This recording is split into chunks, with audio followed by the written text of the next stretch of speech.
This week's podcast is presented by GK Calls, Migra Ammunition, Gibraltar Duck Hunters Association, Gibraltar Boatyard, Turtle Box, Gator Decoys, Hunt Proof, Cooler Guard, Pattern Pros, Hodag, and last but not least, I'd like to have a huge shout out to Brian Ellithorpe for all of the support that he does behind the scenes. Now let's get into today's episode. What's going on, everybody? Welcome back to another Great Lakes Outdoors podcast. Today's going to be a little bit different because Trav is not in here or over the phone with me today, so you got to bear with me. But we have two special guests. Before I introduce the special guests, Gibraltar Duck Hunters Association, the youth hunt is online, so make sure that if you have kids, want to go out, duck hunt, youth hunt, whatever it may be. I want to say it's the 18th of September. Kids get a bunch of free stuff, hot dogs cooked, whatever you want. Make sure you sign them up. They're only doing 50, I believe. So make sure you get your kids signed up before it's too late. I know that's awesome. Our guest doesn't have a kid, but yeah, you have kids. We just talked about it. But two special guests today. We got Troy. People may know Troy from the previous podcast, and we got his buddy Mark. And they're coming in for the Michigan Bass Confederation. Did I get that right? The Michigan Bass Federation. Federation. We're not the Confederates. Oh, okay. Yeah, I wrote that down. So listen, you got to bear with me a little bit. But I'm Trav here. I'm a little lost. But Troy, do you want to just kind of give everybody to start off with a little recap of who you are? Yeah. So I'm Troy Stokes, and I've lived in Michigan forever, fished a lot. I've been fishing the BFLs and been doing the pro circuit for like the past 5 years, and just took over the Bass Federation this year. Not Confederation, it's the Federation. Yeah, just the Bass Federation. We're in the north. I don't know. They might be the Confederates down there. I don't know. But so helped out with that for a few years, and it's just been kind of a process of trying to keep this thing going. So this year we just jumped in. Mark is the tournament director as well. So when we're trying to get things moving, wanted to jump on the podcast with you, kind of let people know a little bit more about what the Bass Federation is, what it actually does, and that it's not just one tournament, and that's what it is, right? So there's a lot more things that we do, and so we'll get into that. For sure. Mark, do you want to just explain to our guests out there who Mark is? Yeah, so I'm Mark Etch. I'm the tournament director for the TBF of Michigan. I live in Gibraltar, been here since 2009, moved over from Wisconsin, but fishing fanatic, love it here. Troy talked big on you, man. I'm just going to warn you right now. Troy talked pretty big about you. I've caught one or two fish in my life. He said you're the live scope master. I'm just letting you know. Oh, that's Ryland. I don't know. I don't think Ryland's joining us. Oh, Ryland Hamlin. Sorry, Mark. You're not as good as he said you was. He's a very great river fisherman, but Ryland is probably the best scoper in Michigan. Well, how did you guys meet though? Through the TBF. Yeah, probably through the Bass Federation. I think. Okay. Yeah, he's been fishing it. I'd started fishing it, and he was always tournament director. So I got you. Yeah. So explain to people. I mean, you guys bass fishermen. Obviously, you guys just said that. You guys both grew up bass fishing, I'm assuming. Yeah, I mean, I grew up fishing for everything. My dad was more of a bluegill, walleye, whatever with bite kind of guy, and then I got into it as a small little club Tuesday nighter, and then I got into it, and then I brought my dad more into it, and now we're both bass fishermen. It seems like to me they're kids now, and my son now is joining the high school team and bass fishing all the way. As long as they cast on the right spot, it'll be all right. Exactly. It seems like there's a lot more like those little tournaments popping up, which is kind of cool to see, honestly. Like in the smaller lakes, smaller boats, it seems I'm seeing more and more of it. Yeah, I mean, actually, last year we did our state tournament, or actually the semifinal on Half Moon Chain. Okay, which is pretty small, and actually it was really fun when you can get the tournaments on a smaller body of water because you're only going to have like 15, 20 boats, right? I mean, is there a boat limit like size like that or no? It's just really what the ramp. Yeah, so depends on what the lake can handle. Okay, I got it. Like you can't put 100 boats on. Well, what about like size of boat? Like is it like tillers allowed on it like that? Yeah, I think it's as long as you have a live well. Okay, gotcha. It's got to be I think it has to be 16 feet. 16 with the live well. Okay. Yeah. I'm out of the game. I don't have a live well. But it's all right. Yeah, it has to be like in your boat. It can't be like a cooler with an aerator in it. No, that's question. So I mean, because I got to play the cooler. I saw the gleam in your eye. Yeah, the gears are grinding there. It's I don't know. I just thought it was kind of cool. I got a couple buddies that are doing a lot of little small tournaments and stuff. And yeah, I mean, tournament fishing's probably there's more tournaments now than there probably ever has been. When you look at high school, there's college, there's weeknight tournaments, there's everything in between. I mean, it's pretty packed nowadays. Is there one local at all, or is there? They just had a tournament 2 days ago, Tuesday nighter. Yeah, there's an NDA that goes out of Erie Metro Park. Okay. Yeah. I feel like, I mean, this spot here, I mean, I know we're getting carried away from what we're supposed to be talking about, but like a club, I guess, around like a local club, like where you guys are just constantly fishing out of one spot. And maybe that's not how they do it, but I think it'd be kind of cool to have like a even for you guys, like having like a group of guys every Tuesday night go out and just have like a little, little pot of fish or whatever, whatever. Well, we kind of want that, right? So the way that the federation is set up is there's clubs. Mm-hmm. And so those clubs, we want really those people to be out and fishing and doing things like that. So, hopefully somebody will do something like that. Say, hey, you know what? Let's fish a couple tournaments, every once in a while. Let's go out of Elizabeth Park or wherever they want to go out of and fish it. And that's another way that, they can be part of the federation and start an active club and, promote it and get more members and things like that is by fishing those smaller tournaments that are in their area, right? Because they can do that anyway. Right. This is statewide program. So, a club up in northern Michigan could decide to join the Bass Federation and run a couple tournaments a year. And then, they get to send a certain amount of their people to the semifinal tournament. So, I mean, it's a pretty good deal. And, hopefully we will get some clubs like that do some more of those just localized events. So I guess go into more detail on what the federation is or what it's the purpose of it, how it maybe even started or what, goals you guys have for the federation.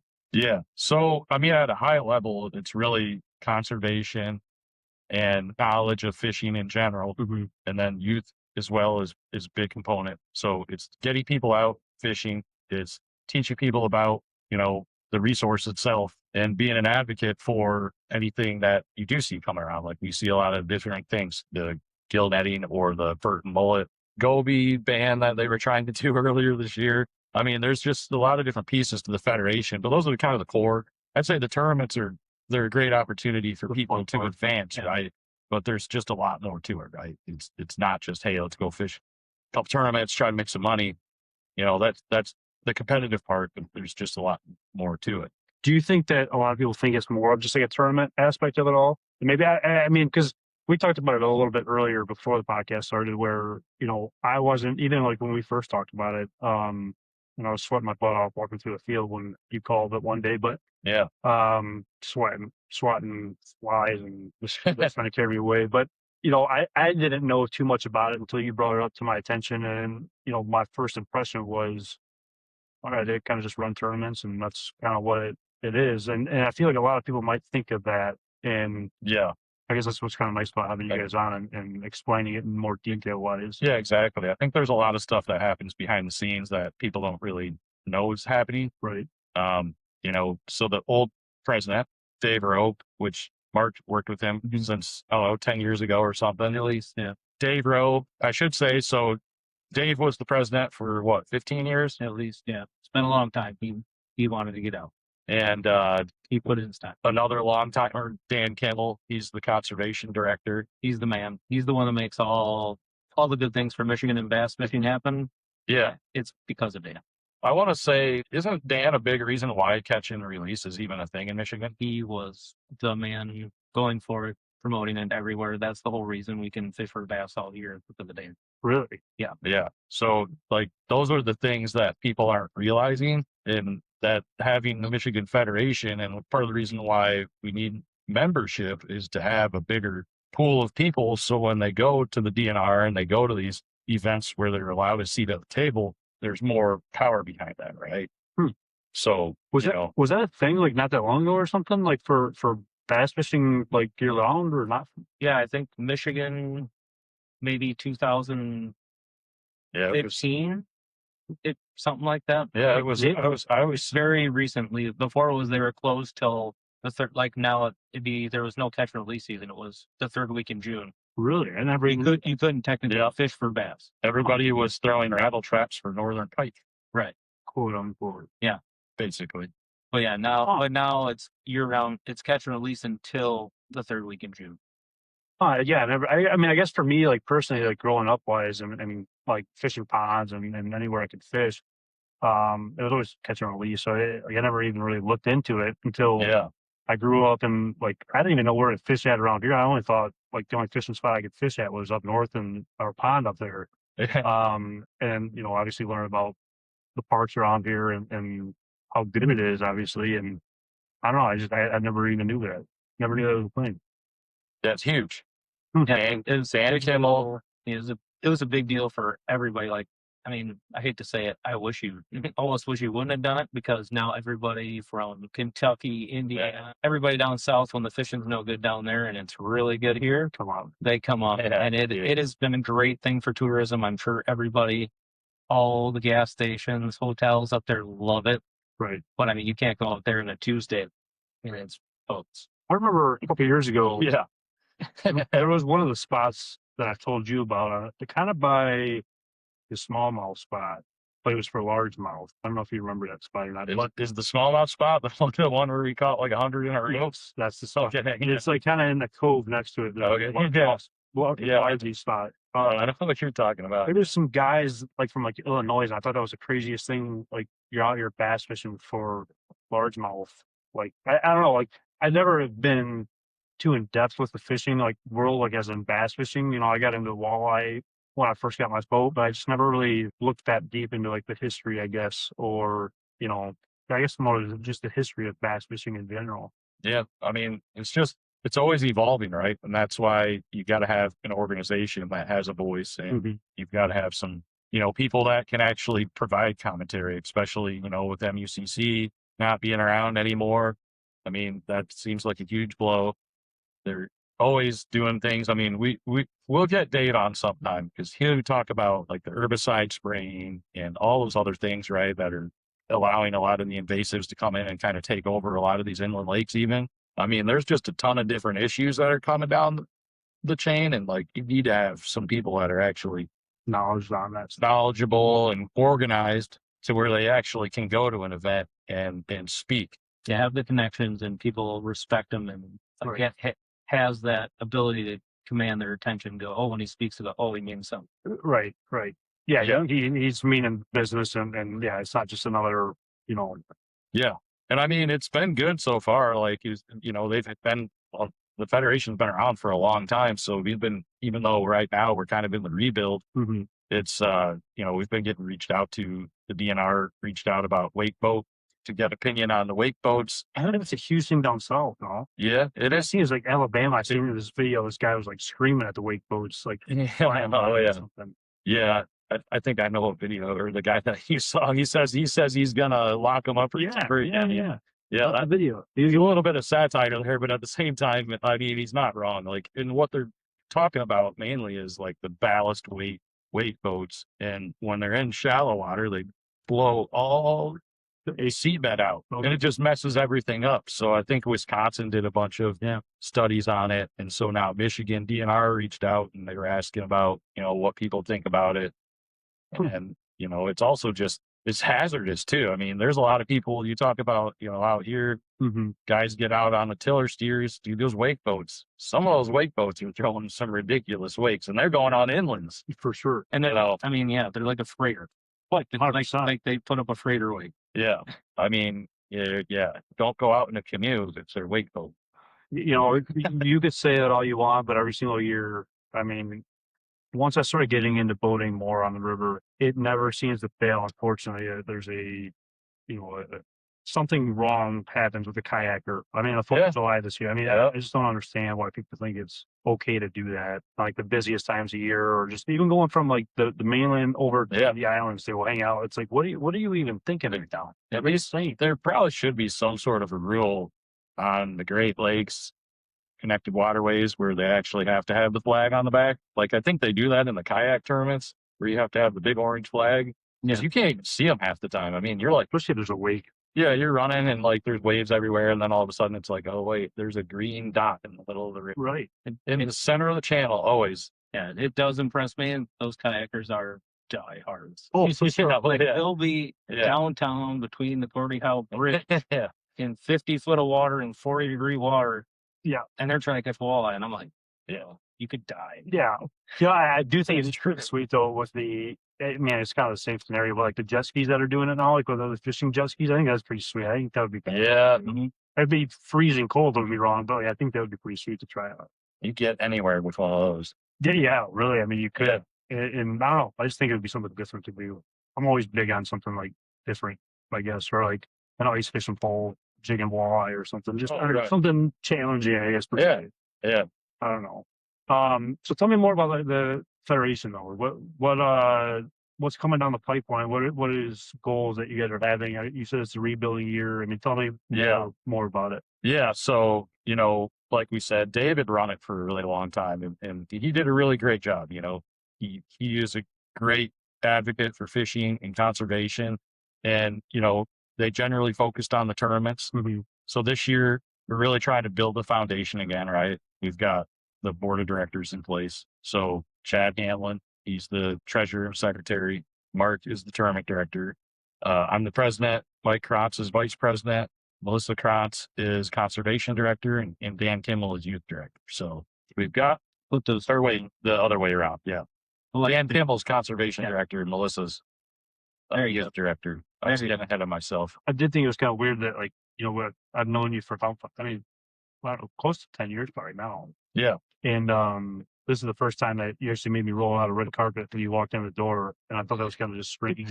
But then, like, the president talk and security. This is totally really what we want to do. Is we want to do what Michigan wants, and at this point, it's been hard to get people to volunteer because these are all volunteer positions, right? And we want more people to help, and we want to kind of hear what people want to do. So again, like this year, we're just building a foundation, making sure we have the board, got the bylaws are all out there now, ratified, got the website, really just revamped it from where it was. We've got the Facebook that's always been around there. So we tried to keep as much as we could, right? But at the end of the day, we've got a system in place now to be able to handle everything that we need to be able to do. And so, moving into next year, we want to basically be able to ramp from there. I mean, I feel like a lot of the organizations and clubs and, whatever you have, if you don't have that solid foundation, like even the clubs that I'm in, I've talked about it with those guys. If you don't have a solid foundation, you can grow as high as you want or as big as you want. But without that solid foundation, eventually it's going to tip over. I mean, you got to start. People want to explode and keep on growing as fast as they possibly can, but they skip over like the small steps. I feel like, and it hurts them in the long run. And obviously nowadays it's very hard compared to back then or back whenever to get volunteers, to get people that actually want to give their time and effort into the good of fishing or hunting or whatever it may be. Right. Volunteer now, it's almost like impossible to find just quality people. It seems like it's a very tough thing. Yeah, it is tough. I think Dave spent the better part of 3 or 4 years trying to hand it off to somebody. Yeah, no, it's a like he did a great job for a really long time, and he tried to get out, but it was like nobody really wanted to take it. Right. And it was kind of about to go away, but it's such a great opportunity to have that Troy and I and the other guys, like, we couldn't let it go away. Like, it was either we had to take it or it was going to go away. And it's such a great opportunity that, we had to just step up and do it. No, I mean, that's awesome that you guys did. I mean, it takes obviously some strong individuals to be able to do that and step in. And like you said in the beginning, though, there's a lot of behind the scenes stuff that people don't see, even like with the podcast and stuff and lining people up and setting up, time frames and whatever it may be in people's lives. There's always stuff behind the scenes that people don't realize and how much effort goes into certain things and a lot of things that people just take for granted per se. Oh, yeah. It is tough to kind of push that, not onto people, but like push it to at least show them or tell them how much goes into it without them kind of like shying away from it, if that makes sense. Yeah. So yeah, I mean, obviously they're lucky to have you guys. I mean, you're doing I think we've both benefited from being in the federation. I made the national championship one time. It's awesome. Actually, Mark, so this year, what we do have is we are running the state championship, and we've got a couple new aspects to that with being able to qualify people. So I'll let Mark kind of go over what we are running and coming up soon. So we are hoping that we can get some more people involved in the event as well. Before you do that, I just wanted to ask you what your role, like the tournament tournament director, what does that all entail?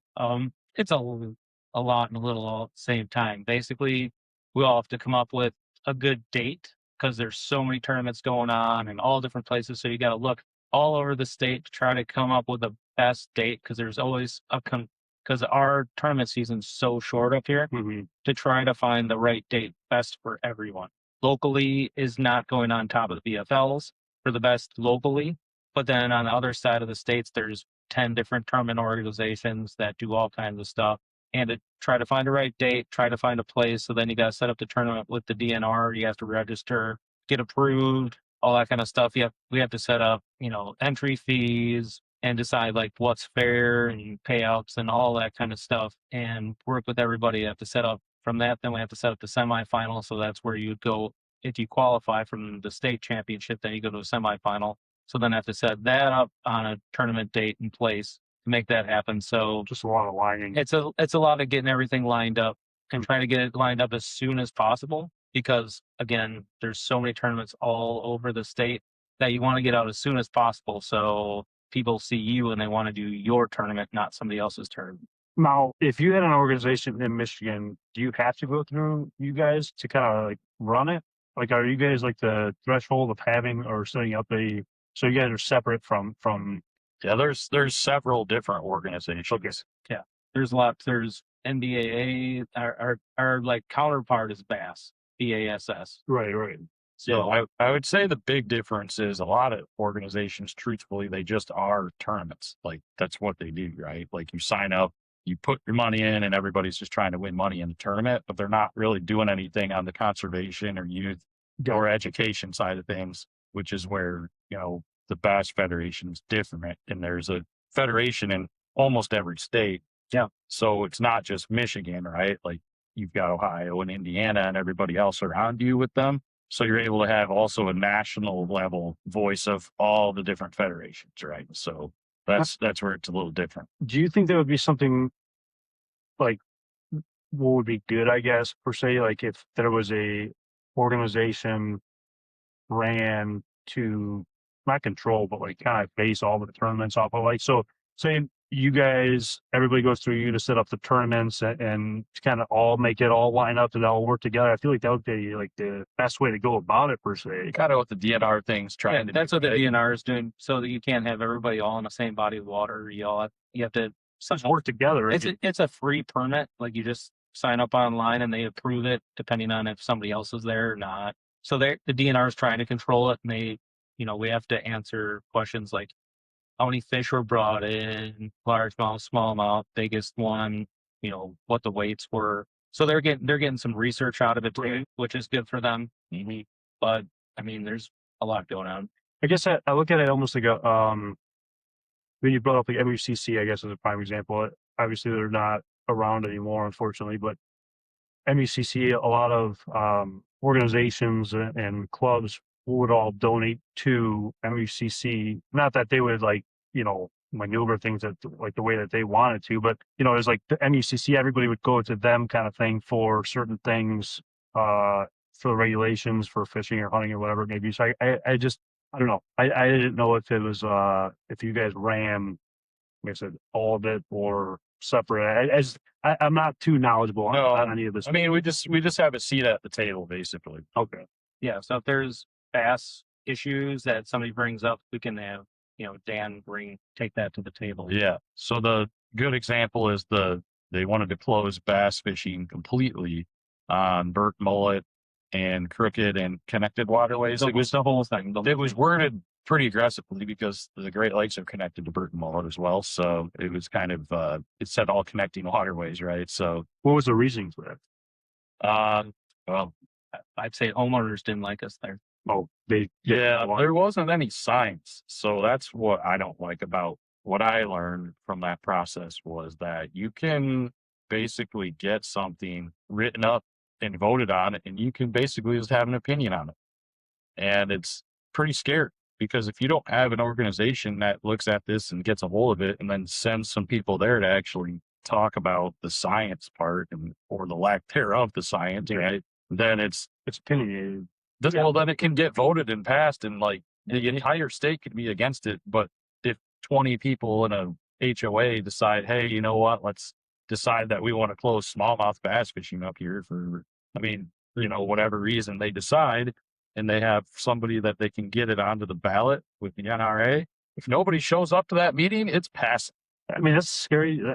It's a scary world that we live in nowadays. With whitetail hunting, deer hunting, and waterfowl hunting, you know, they're passing a lot more stuff now. Where it's like, what are you guys even thinking? Like, what is even the reasoning behind all of this, or the thought process behind all of this? Right. And I think that's the problem. Where I think a lot of people don't think they have a voice in it, or sometimes feel like they can donate their time or put effort into a thing, but it's not going to get anywhere. I think a lot of people think that way. But and obviously, like, some people just don't have the time to do it, period, which is fine. I mean, life's life.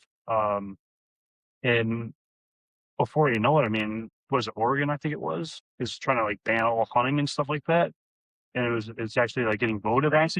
And it's just one of those things where if you don't pay attention or like look at that kind of stuff, or take the time to you know, I don't know, put I guess give back to what you love so much, who knows what's going to happen? You really don't know. Yeah.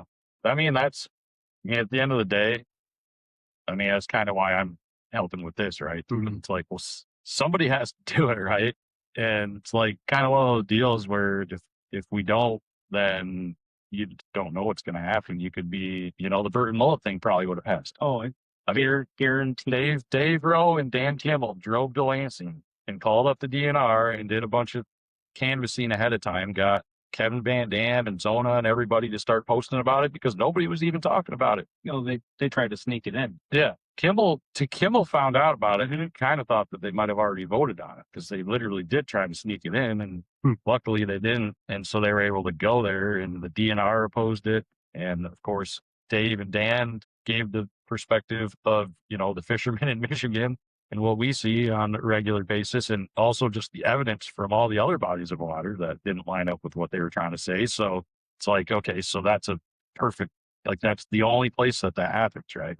Because basically it was related to like gobies and gobies being predatory on the beds. That's where they were trying to get their niche here. Yeah, which it happens. Yeah, no, It's gonna happen no matter what. it does. It reality. happens everywhere. Like, they're not the only lakes with gobies. Like, but Right.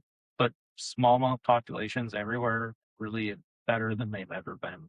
Yeah, I mean, Lake St. Clair's got more gobies on it than anywhere, I would say. And those smallmouth are just, they chew air. They chew on them. Yeah. Why do you think that the number is so high right now? I think, what do you think the purpose or the reasons of the numbers going up? I think a lot of it is because of catch and release. Like, no, people keep Yeah. smallmouth, but it's kind of like taboo. Right. But I mean, plenty of people keep them, but on average, I would say most people let them all go. Yeah. And you catch a lot of release fish. You can attest to that. Like, even when there's a lot of tournaments, those fish are alive and well swimming around. Yeah. I mean, and hungry. I mean, think about it. If you know how many walleyes get kept out of the river, and you know how good the walleye fishing is, you know, I'd imagine if they let them all go. I've thought about that too. It's like, I couldn't imagine the numbers that would get pulled from, you know, 12 midnight to 12 midnight, Yeah. from, you know, when the run is strong. I couldn't imagine the numbers. Like, let's just say the Trenton Channel, for example, how many fish get pulled right out of there? I like, it's an insane amount. It is. It's definitely thousands, tens of thousands. If not million. I mean, it's Well, for insane. the in the whole season, for the yeah. whole season, for sure. Yeah, right. It'd be like, even like this 24 hour, thousands for tens of thousands. Like, if you think about it, there's a couple hundred boats out there, easily 1,000 boats out there, Yeah. 3 to 4 people on every single boat, you know, 5 fish, 6 fish, right? 6 fish every year. Yeah. So it's just insane, the fishery, like you said, with being able to keep them and still having that kind of fishery here. It's insane. And then, you know, that kind of brings into like the gill netting, like the commercial netting that they were talking about. Did that ever? That is still out there, and I just talked to Dave about it, and I think that's a really bad idea, but I don't have the official opinion on that. Well, I mean, look at the smell. I mean, there's a bunch of smell that used to run around here, and now it's like nothing. Right. I just in general don't like netting because you can go for a selected species, but You're catching anything that goes and that's gonna die. right. You're not letting go. You're not doing anything. Like, it could be sturgeon, it could be anything. They're dead. Yeah, I remember Dave was saying that they were like basically paying them to go away at some point back in like the 80s or something. So bringing it back seems like a horrible idea. I don't. Again, I don't know what like the thought process is. Like, and that was a thing with. So was it yesterday? I think it was, or 2 days ago, maybe now. For duck hunting in like a managed zones, like they changed all of the times up, and they're putting their money in different like spots, which is fine. But it's they try to throw things on the table where nobody hopefully sees it, and luckily there's organizations like you guys Yeah, to back it. It's a sad thing, honestly. it's not. I mean, look, if there's real science that says, hey, something bad's happening to the bass population, we need to do something about it, then we're going to be all for it. Right. But if people are just coming around saying, hey, I think this or I think that, then that's not a real reason to do something, right? Like, in part of that is, I think the DNR has funding limitations too, as far as the studies they can do. But I mean, we've got to use the science for at least the data-driven decision making, right? We can't just be out here changing regulations because somebody thinks that it'll be better for Burton Mullet. Yeah, especially like just because of Mark's kid. It just opens up the jig and hits a boat or somebody. It opens up the door, right? Like Exactly. if 10 people at Burton Mullet think that the smallmouth fishing will be better if they don't have tournaments until like the end of August or something, like, then I don't know, somebody on St. Clair can say, hey, you know what? I think it'd be better if we didn't have any fishermen out here either. Like, if you don't have science for the reason of the decision, then you're just opening up the door.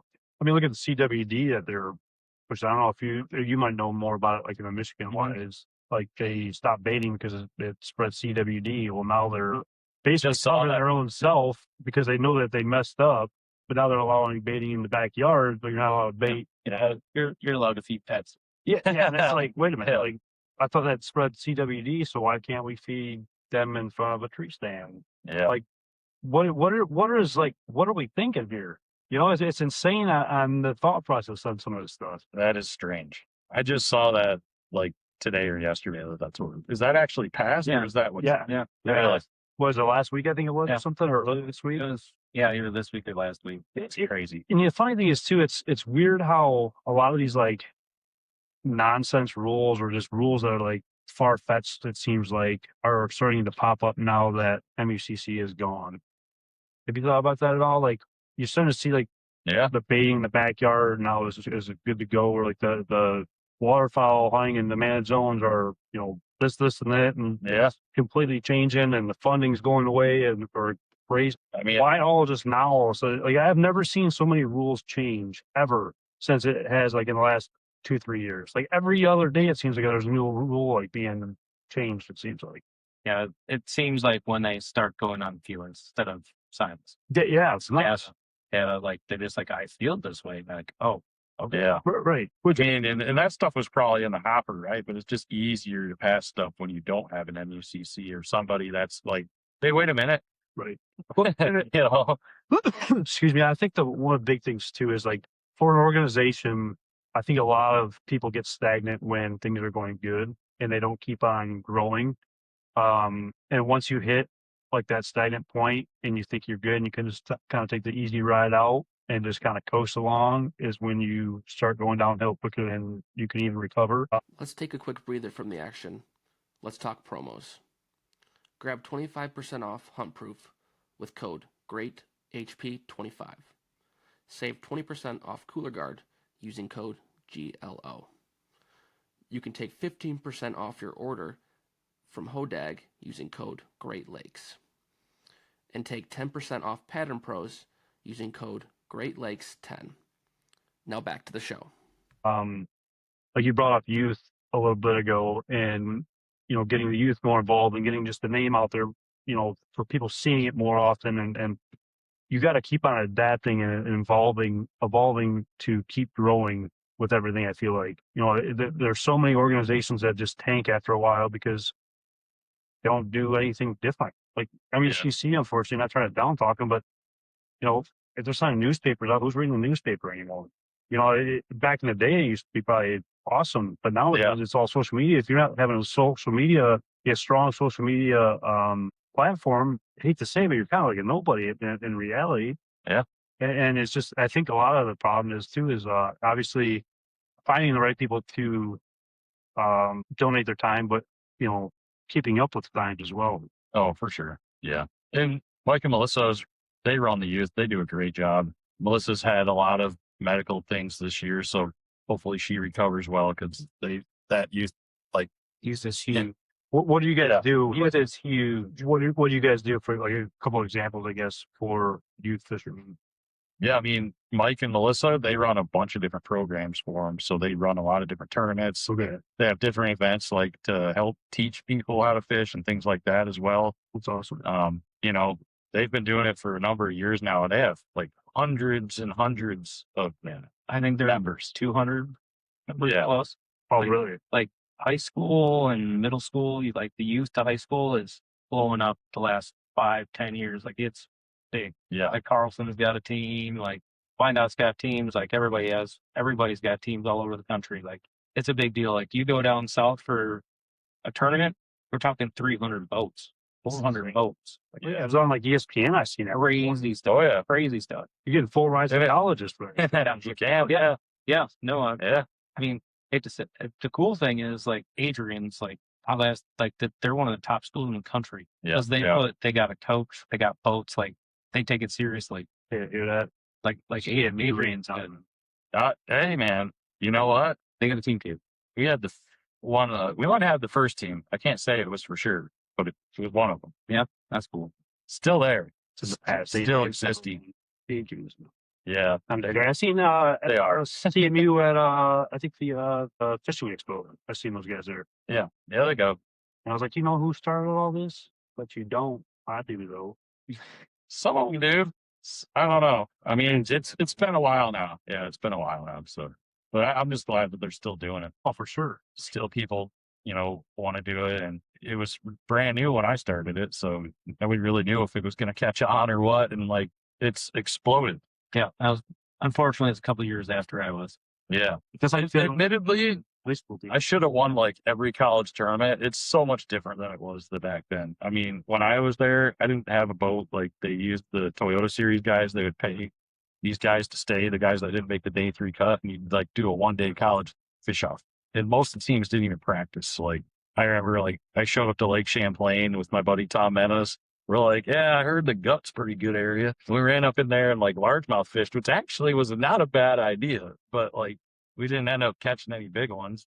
And the tournament, I think, actually got one at the Gut, but somebody had just like sat at the blow-through with a drop shot. Yeah, But I mean, all you had to do back when I was in it was basically catch a decent bag. Like now it's like the college kids are as good as the pros, honestly.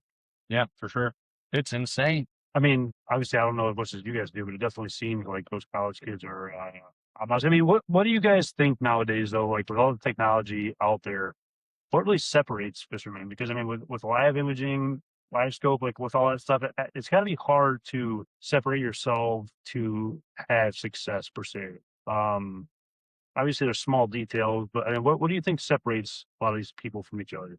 Time out in the water is still the number one. Just because if you have the time to go break down these massive waterways, especially on like the national tour, I mean, you have a huge advantage because you've already been there. You've spent a week, 2 weeks. Some of these guys are spending like 3 weeks at these places, Really? and there's a 30-day off limits, but you can still go idle like every inch of that day and find all the grass, see where the bait was at, just find areas where you're catching them anyway. Like, hey, there's bigger quality up here. Like, they're not going to swim from the south end to the north end really in 30 days. So they're probably going to be around where you were at. And I mean, they just have the time and energy to do it. It's crazy. Like old guy like me, I call myself an old guy now, but see, I have a job too, but I'm glad I didn't say it first. I have a job, I have to like have commitments And you're the president. and I have to do, I can't be on the water I'm not on the water every day. Right. So it's like, it's just tough because you're competing against guys that are willing to do that. Yeah. I mean, I know like in like sports wise, it's almost like, you got to be some crazy guy with a head injury or something to kind of really stand out. And like you got super popular off of that. So, I mean, I didn't know if it was like a popularity contest and fishing was kind of get your way up there to an extent too, or. Maybe there's some people. Maybe when you get maybe if you're in the elite series, so it gives you, makes you separate yourself, but you got to get there first. So like before you get there, it's about catching fish. That's true. And when it comes to catching fish, there's nothing better than time on the water. Now the live scope and all that stuff, you can just cut the learning curve by 10 and even 100. Like, Yeah. the live scope that is insane. You learn stuff that you thought about fish completely wrong. Like, they do things that I've learned watching that scope that completely changed my train of thought about all the 20 years I had before it came out. Yep. So that's the biggest thing, is just learning. But it's still town and water. Like, they say, like, oh, the kids only know how to scope, but they have to put the time in to learn it. Like, the old guys can put in the time. Like, I got in the time, and it's amazing what you can learn watching it. Yeah. It's almost like, I guess, like even like social media nowadays, like people put time into like make content and stuff like that. They stand out. It is. Because they're succeeding because they know how to do it because they put the time. Yeah. No, I guess that. It's all effort. I mean, you just got to decide what you want to do in life, and there's more and more. I'm telling you, there's more like 18 to 23-year-olds that have decided that they want to be a pro bass fisherman and have the backing to do it than there's ever been right now. I believe it. Like, there's a very large number, and they're coming in. What do you guys think about every year it seems like the last couple years anyway, they always say that the numbers are down for buying licenses and stuff like that. Have you guys seen any of that? I know for the hunting world they say it all the time, but how's the fishing world doing? I mean, as far as I've seen, there's more fishermen than ever. Like, I think since COVID, everybody's working from home. Like, I've never seen ramps busier. Yeah. Like, you can't, I mean, it's great. But I mean, like, Wednesday, Thursday, Friday used to be Saturday and Sunday and see boats. Yeah. You go during the week and you wouldn't see anybody. Now you go out on a Wednesday and it's windy and not that nice out, and there's still 30 rigs in the ramp. It's true. The tournament numbers are probably down. Yeah. But not licenses. Not licenses, but tournament numbers. I don't think actually the tournament numbers might not be down, but I think there's so many tournaments that it breaks everybody up. Yeah. So there's not as many big tournaments. There's a ton of little tournaments. Yeah, that's probably true. That makes sense. What is for you guys as an organization, what has been some of the biggest obviously you're getting the foundation down right now and building it from there. What has been some of the biggest learning curves or hurdles that you guys have dealt with so far? I think, from my perspective, it's just finding people that want to help and have the right motivation behind them, right? Like, people that are kind of just selfless. Definitely. They're doing it to actually help, the cause, and not just, thinking that they can, like Mark said, like, if we wanted to, we could cherry pick all the tournaments and put them on dates when we know guys can't fish and things like that. But, like, just being able to get around the right group of people to actually build something that's a little bit, it doesn't have anything to do with us. Like, we're just trying to do what, needs to be done for the state. Right. And so for me now, it's kind of like figuring out how do we get that connection to the members or to the greater group of people to where they understand what we're doing and what we actually try to stand for, right? I feel like that's the hardest part, though, because you sit back and you think to yourself, I want this so everybody else succeeds, per se. How have I not ran into more people like-minded and want the same thing? Or like, how come I gotta, even like with the podcast and stuff, I know there's a lot that goes on to it, into it and stuff, and just helping Trav and I with a lot of the stuff. And it's like, how do people not, I guess, want to take that step forward to hopefully make it a career maybe one day or something along those lines? And obviously for you guys, it's different because it's helping the whole entire state. But it's just crazy, like how little amount of people there are that just don't even really care, Yeah. It's probably just like when you were in high school and you had to do the school project all by yourself. Yeah, I wasn't doing that. Everybody wants to get the A, but That's probably that kid right there. yeah. I don't know. It's just one of those things. Like I said, it's just both of you guys are so close, like living quarters wise, and I was there's not more people even around this area. It's such a populated area, and it's like how do I even get the word out there enough to find that right person? Because there's got to be someone out there. I mean, it's a needle in a haystack. Obviously, it's so hard. I feel like. Well, I think the biggest part is, like, I think there's tons of like-minded people, but like-minded people that have the time and the want to do more than just show up and fish. Yeah. Yeah. Like, to want to, like, do greater good, like to make things happen for others, because everybody's stretched so thin nowadays between, taking your kid to this, going to work, Right. going and doing that. Like, to actually want to take the time and go, oh, I got to put, 3 hours a week into this. Like, it doesn't seem like a lot, but 3 hours a week turns into a lot. Yeah, that is true. That is true. Yeah, it's a lot. I mean, if you really think about like, because we've talked about stuff that we can do and we just did. I mean, yeah, some of the things that you can do, it's almost a full-time job For sure. to really, if you really want to make it as good as it possibly could be. And so I think some of the organizations they're lucky, like they find somebody that's retired and, that's kind of their passion. So they just keep working basically, but it's volunteer basis at that point. So, they have more time to do it. But now, how do people get involved with like you guys? How somebody listening to this podcast says, I want to get more involved with that. Like, what's their next step? Yeah. So if they go to the website, michigantbf.com, if they go to the contact us, they've got all of our emails on there. They can just reach out directly. Obviously we're saying right here that we want help, Right. Anybody that's interested, feel free to reach out to us. And, we're more than happy to help and get people involved. There's a lot of different things that people can do, from different fundraisers or sponsors, or if they want to get involved with the conservation side of things. I'm sure, Dan wouldn't mind having some people that he can talk to about things too and run down different issues. And, there's just a lot of different opportunities. I mean, we need people even just to help run the tournament, right? Like, and help spread the word too. I mean, it doesn't even need to be a direct anything. Like, just the big thing is that, we want people to know that it's more than just the tournament, and it is the conservation and the youth and things like that, right? So people that are, thinking about getting memberships, like, you don't even have to fish the tournament to get the membership, right? Like, you just become a member because you actually, want to, because it'd be no different than if you were a member of MUCC, right? Like, and now you're a member. One of the things that, we're doing now is like an annual meeting with the members to try to be able to get their opinion of things. What do they want to do? What are the things that they care about, right? But you actually have to be a member to be part of these meetings, right? So,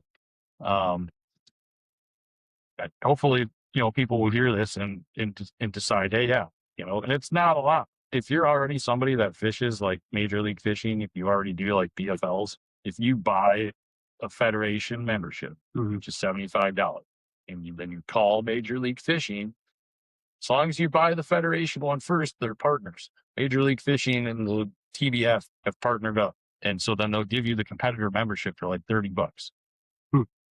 It's only like $30 more than just buying the competitor membership. And there's at least 140 people or something that are buying a competitor membership every year. And, so for the extra $30 to be able to help an organization that can help your fishing and help the conservation sides and do things with you, things like that. I mean, it's kind of just an easy call, I would think, but we've had a really hard time kind of getting people to do that. And I mean, and on top of it, you do get the opportunity to fish the fastest track you could ever have to fishing for $100,000.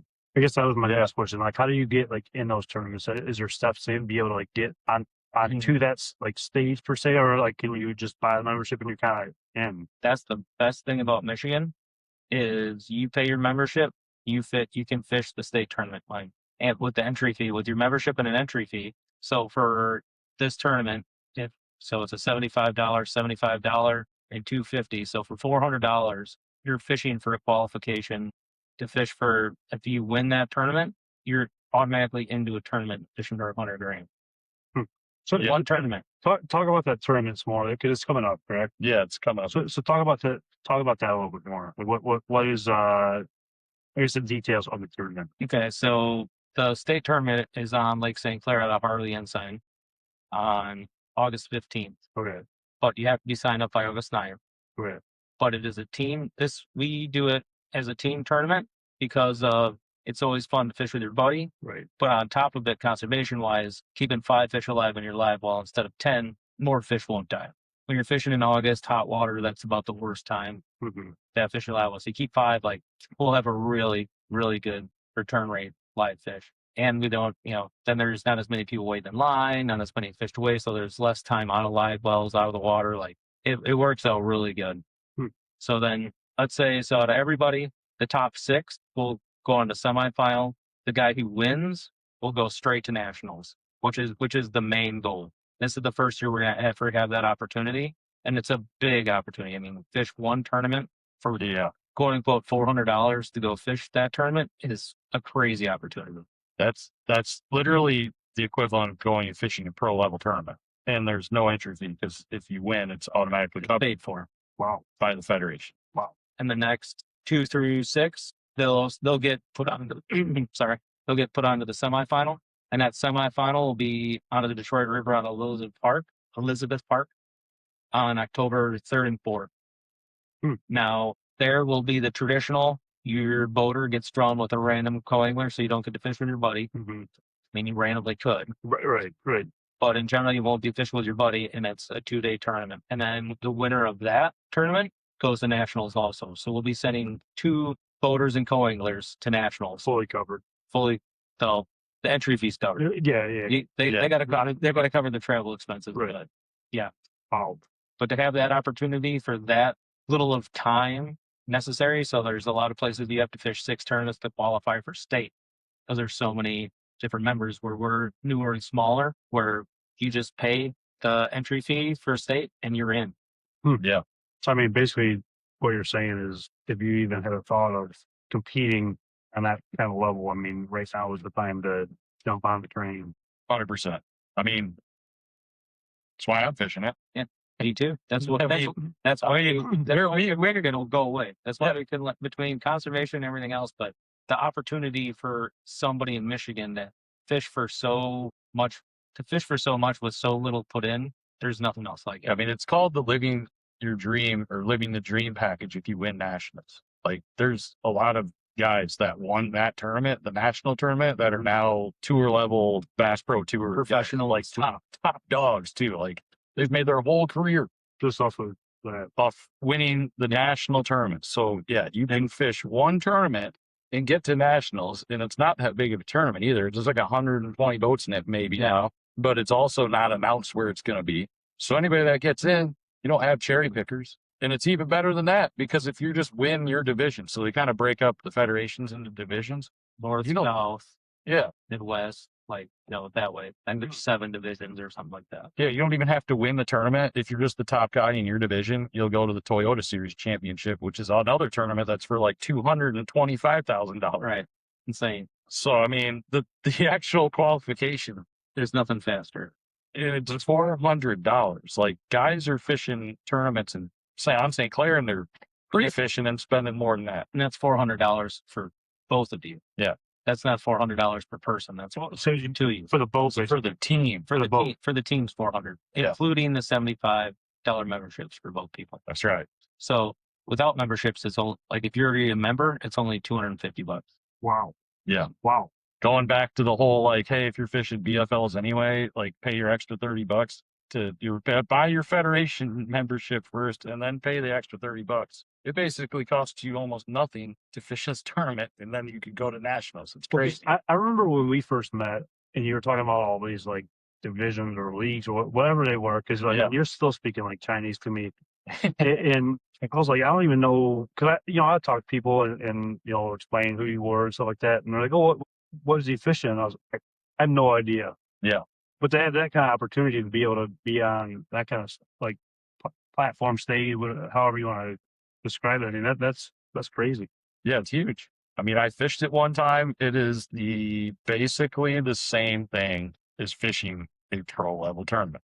Like, your odds are probably better of winning, actually. So, I think it was fun. it's even better. Much better. I would rather fish that tournament than any of the pro level tournaments that I'm fishing. Was that a couple of years ago that you did that? Yeah, I think it was like 3 years ago or 4 years ago now. Yeah, I feel like Eric beat me by about half a pound or something. Oh, that is right. Mark came in second. They call me number 2. because you're not the president, though. That's true. No, can I remember? I think I was following you along, like watch like the weigh-ins and stuff like that. I was rooting from a distance. Yeah, and look, there's good anglers in this tournament that are going to be fishing. So, I mean, it's not like it's easy to make it, but your odds are pretty good. Like, I think we might have 12 boats right now, something like that. I'm definitely hoping that we'll get closer to 20. Yeah, Maybe 30.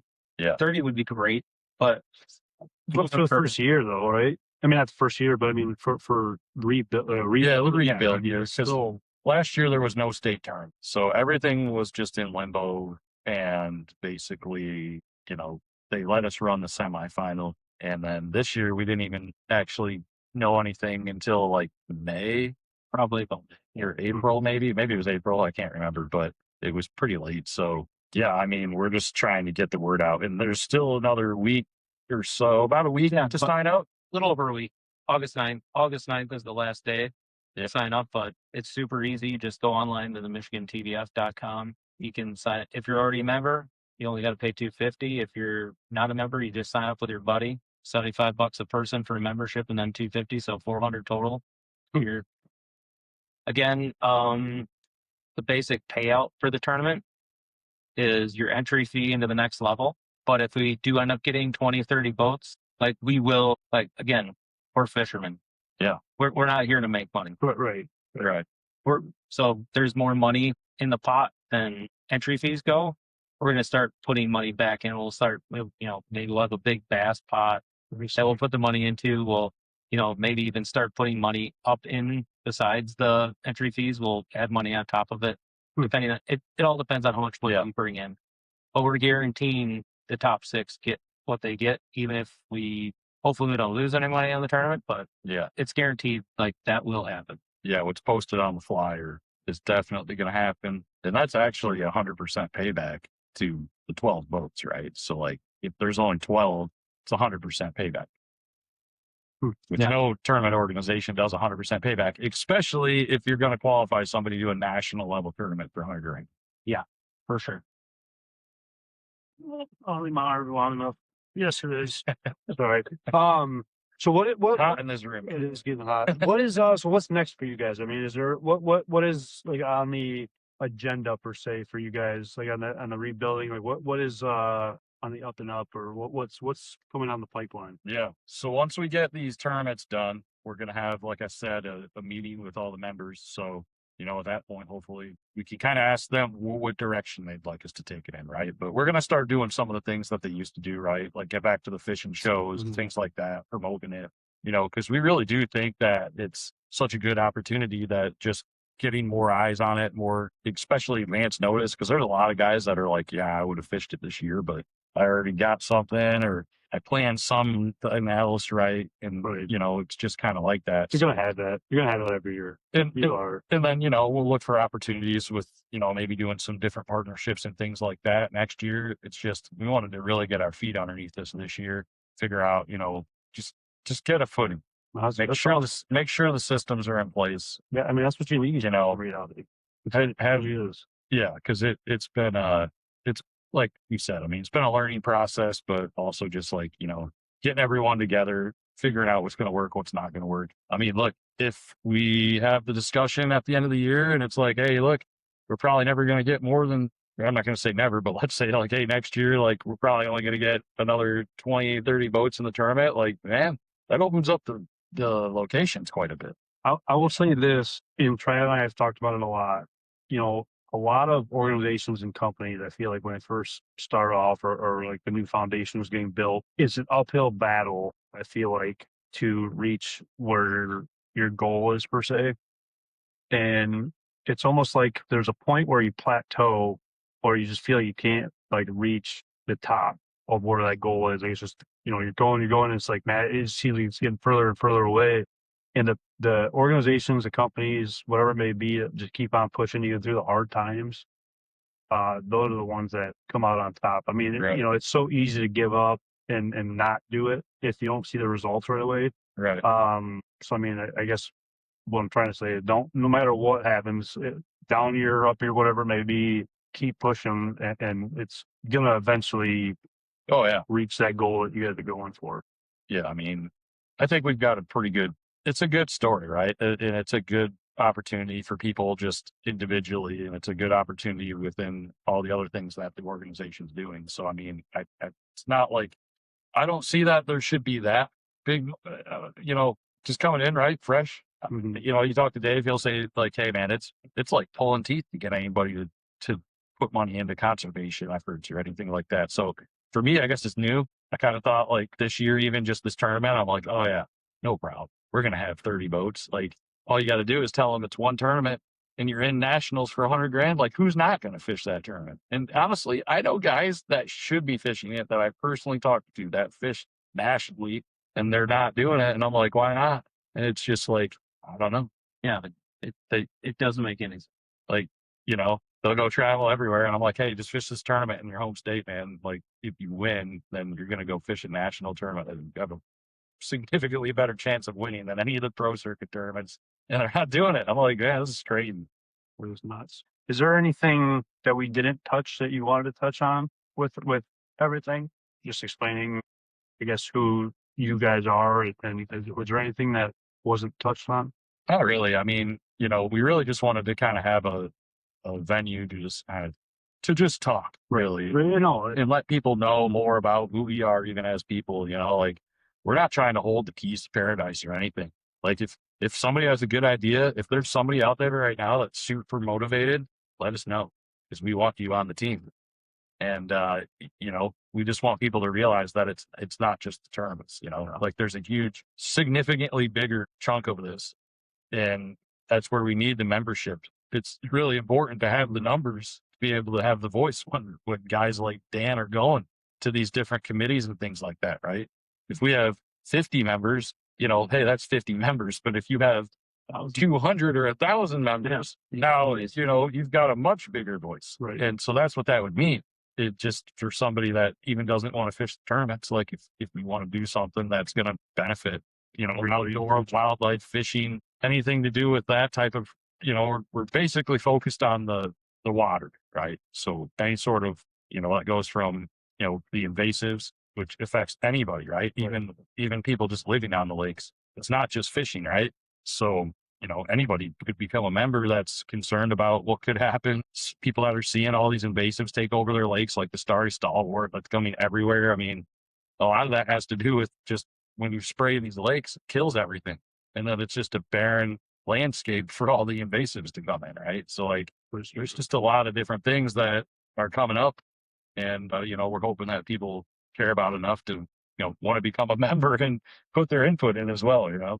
Yeah. I mean, I greatly appreciate what you guys do. I greatly appreciate you guys coming on. I would honestly love to have like another one in the near future, just kind of a recap wise of how it's going. Yeah. And you know, just you know, any way we could help, we're completely. And I told you that first day we talked about this. I don't know. I'm just basically glad that you guys are doing it. It's in the right hands. It's the people that actually care. And I don't know. I'm looking forward to seeing what you guys can do with it. Yeah, no, really appreciate you having us on and using your platform and helping us out. Anytime you guys want to talk about anything, you guys are more welcome to come on. And I might sit here with a blank stare because I have no idea what's going on on fishing, but I love learning about it. And like I said, it's nice to meet like-minded people. It's not my area, I guess, but it's always nice to learn about, you know, different things, obviously, and I don't know, build on it, I guess. Yeah, we'll teach you pretty soon. It might take a little bit, but I'm willing. I mean, you know, you take me duck hunting. Well, we've only talked about it like 5 years now. You gotta do it. That's the problem. Yeah, he's out there to do it. He hasn't duck hunted either. So this year, I told him, I said, this dude's like the duck guy. Pick a day, and let's just like that date, no matter what, if we got birds or not. Let's just go. Yeah, man, I'm down. Let's just do that. But no, I appreciate you guys coming on, man. I hope everybody learned a thing or two today. Again, just keep on doing what you guys are, doing, and I don't know, the future's bright, that's for sure. Yeah. Thanks, Kyle. Yeah. Thanks again for having us on. Appreciate it. Well, one last time, when or where can people find you guys at social media? This is Michigan, TBF.com, Michigan Bass Federation on Facebook. Yeah, perfect. Well, I appreciate everybody tuning in on this week's podcast, and until next week, we'll see you guys.